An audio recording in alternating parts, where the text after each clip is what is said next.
I am here today with Anu Simh with the new book that we published, Flourish from Within, Yes. Feed Your Gut for Lifelong Health.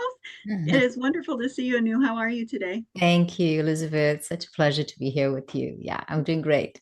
Oh, good. I'd love to hear from you about the work that you do with clients and how you help people. Yeah. Well, uh, I generally help busy women lose weight and keep it off, and I do that by taking care of their microbiome. Mm-hmm. Largely, women come to me on very restrictive diets. They're not eating a lot. They're looking at calorie deficit, and I see that it's at the detriment of their gut, and they're not able to keep that weight off. They'll lose it, but they'll not keep it off, and it's a yo-yo dieting that happens to so many women. So I see this time and again in mine. Mm-hmm. And getting them to start caring for their gut is the number one thing that we do in building sustainability around practices and gut first approach. So, what do you mean by caring for your gut? What does that look like for someone? Uh, Caring for the gut is really, for me, it means like making sure that your microbial partners are taken care of. So, by Mm-hmm. that, what I mean is just a very quick definition of the microbiome. We have bugs on us, in us, and for the purpose of this conversation, we're talking about the gut microbiome. We have trillions of bacteria, gut, fungi in our gut, and they're doing behind the scenes work for us.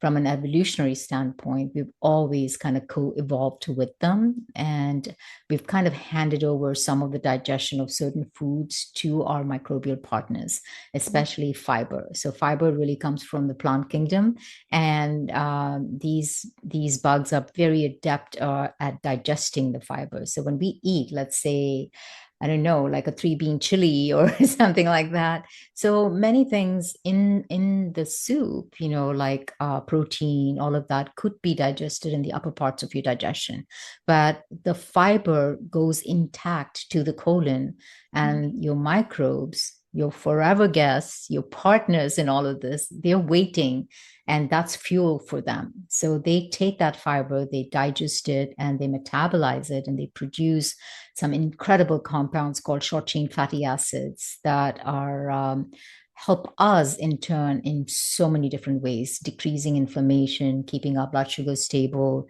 keeping that weight, that metabolic profile really good, things like that they do for us. So it is really a symbiotic partnership that we have these gut bugs, and so it's so important that we continue feeding them. So sometimes we just think about our palate and like, oh, this was so good for me, but Mm-hmm. really feeding the microbes, feeding your gut bugs is also feeding yourself, because they in turn take care of you in so many different ways. And research after research, as you know how long it took for me to write the book. Yes. You probably thought, will she ever finish this book? But because I spent so much time on the research first, because I Mhm. wanted to be sure that what the research was saying and what I'm putting out in the book, really, it was the same thing. And across the board, the one thing that was very clear to me was that fiber was so important. In Mm. fact, if I had to just write one word, it would be fiber. On every page. Every page, you probably saw that fiber, fiber, fiber. Yeah, Yeah. so fiber is very important, Mm. and we kind of starved. We are, I think, in the States or in the Western world in fiber famine. We're not Mm. paying attention to fiber, so our bugs are starving. We're losing species. So Mm. when we're losing all of these species doing very specific work for us, that means that the functions that they're doing for us decreases. Mm. So our job is to build this terrain up through food first. Mm. Of course, most people will say, "Oh, is there a probiotic I can take or a supplement I can take?" Right. But really, the number one thing you can do for your gut bugs and for yourself is eat right. And that's what the whole book, as you know, is about. It's about a framework called the Flourish Diet Framework that's for your microbes to feed mm, your gut bugs. So in when they flourish, you flourish. mm. When you nourish them, they flourish. It's wonderful. And one thing that I really love that you did is you did a wonderful job of talking about some of these the science behind this, right? This is really well researched, but in a way that people, I mean, I could understand it, and I'm not a scientist, right? Like I could take it in, I could understand what you meant and the science behind it. And then you have these case studies of people that you've worked with where you're showing exactly how it made a difference in Yeah, their lives. yeah. And really, it's all thanks to my clients, right? Mm, I mean, I observe them, watch them thrive, see what really changes for them. And that it became a huge part of me understanding our connection with the microbiome. It's mm, one thing to know the research, but really, how does this play out in practice? mm, And I definitely saw that connection with restrictive diets, clients mm, coming in eating, mono eating. And a mm, lot of times when I would ask my clients, saying, what are you eating? What kind of vegetables? Oh, I eat potatoes, I eat carrots, the three or four that most of us eat. mm, But that's not enough diversity for your gut mm, microbiome. You need to mm, spread it out a bit. mm, And it's one thing to say that, but how many of us have the time mm, and ability to make this a habit, because habits take time, mm, and for it to become a procedural habit and say, okay, I'm just adding all of this today, 3 months from now I'm doing the exact same thing. That's mm, sustainability in a diet, right? mhm, And that's mhm, so challenging for most of us mm, because we remember our habits from childhood. mm, So when things get stressful or we have other things on our mind, because it's the same part of the brain that is kind mm, of uh, dealing with a deadline or a boss's request. mm, And so our needs and our microbial needs really are not taking precedence. So mm, that's why I think it becomes very important to have a good framework and follow this every day. mm, And before you know it, it becomes a habit. mm, And it's mm, a habit like brushing your teeth. mhm, That's my hope with the mm, book, with the app, with all of the things mhm, that I offer along with the book mhm, is let's make this a reality for you. mm. If someone was just getting started on this journey of trying to increase the diversity of the things that they're eating and that all of that, what would be one piece of advice that you would give them? If they have never eaten a lot of, if their diet has never been diverse, it's like, Mm-hmm. well, I may have a little bit of protein, I may have something that's boxed, Mm, which is anything that's boxed is processed. I mm, would say just stop thinking about that. Just kind of mm, follow, just kind of look at what you're eating throughout the day and see how mm, many things are coming from whole foods and how many of it is processed. mm, And if you're leaning more towards processed foods, then there's a good chance that your gut is health is compromised because mm, your gut microbiome does not recognize that as food. It is mm, looking for one thing, it's looking for fiber.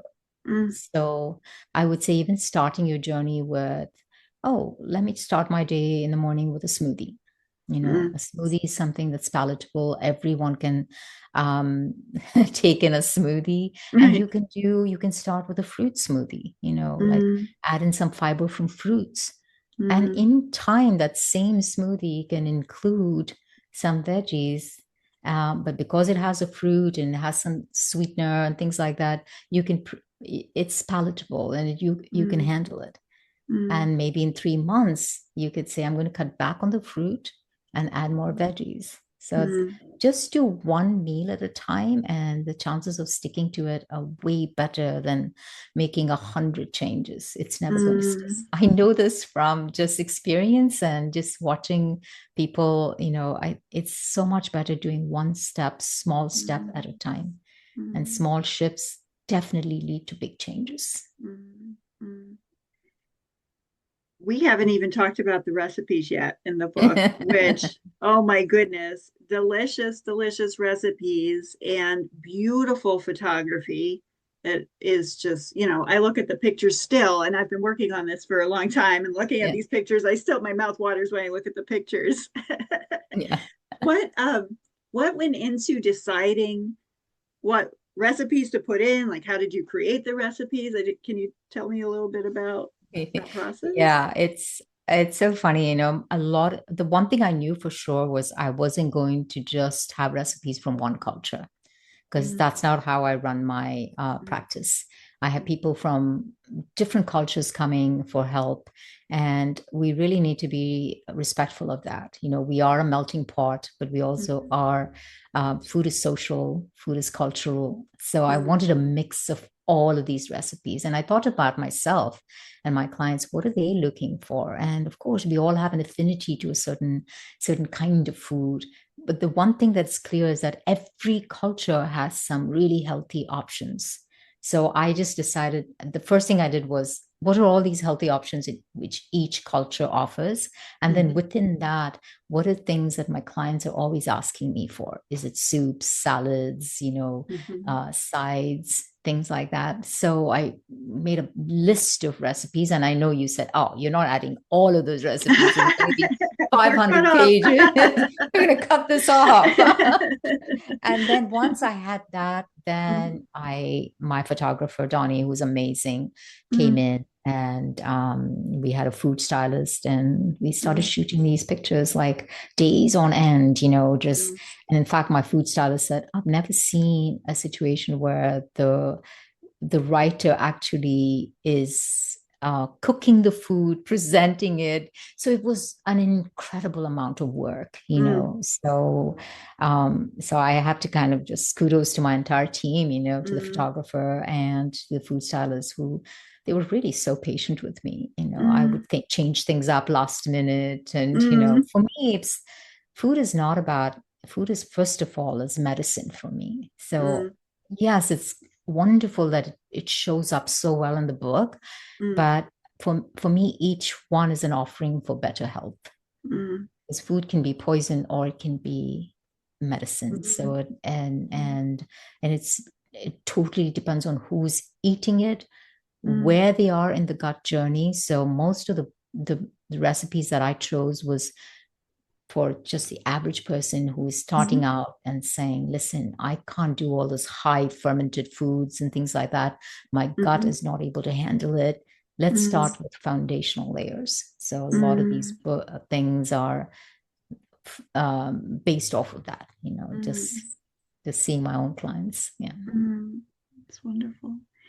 Is there anything else that we didn't get to that you want to make sure that our listeners hear about? Well, it's no longer, I think the research is clear. We do need to care for our microbial partners. And Mm, when I was writing this book, Elizabeth, you know, when you live in a certain, you're surrounded by practitioners, you're surrounded by people who know what you know, you think mm, everybody is saying the same things, looking at the same thing, but that's not so. mm, I realized that 2 out of 3 Americans have not even heard of the word microbiome. mm, And mhm, my mission is to change that, because there is such a body of evidence and research backing that taking care of your microbial partners is really taking care of you and your lifelong health.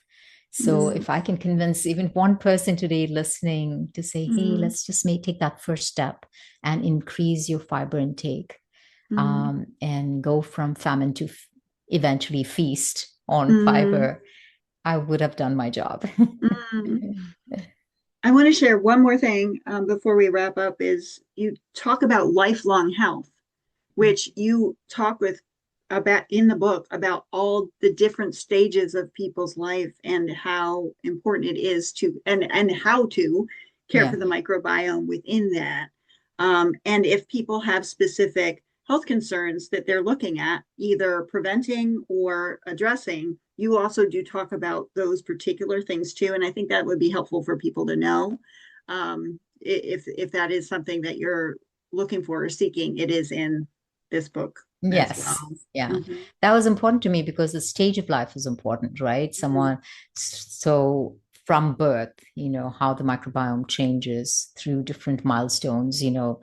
puberty, Mhm. pregnancy, perimenopause, menopause, Mhm. postmenopause, Mhm. aging. The Mhm. microbiome changes with you, and it's Mm. imperative that we take care of it based on the stage of life that we are in. Mhm. So, yeah. Yeah.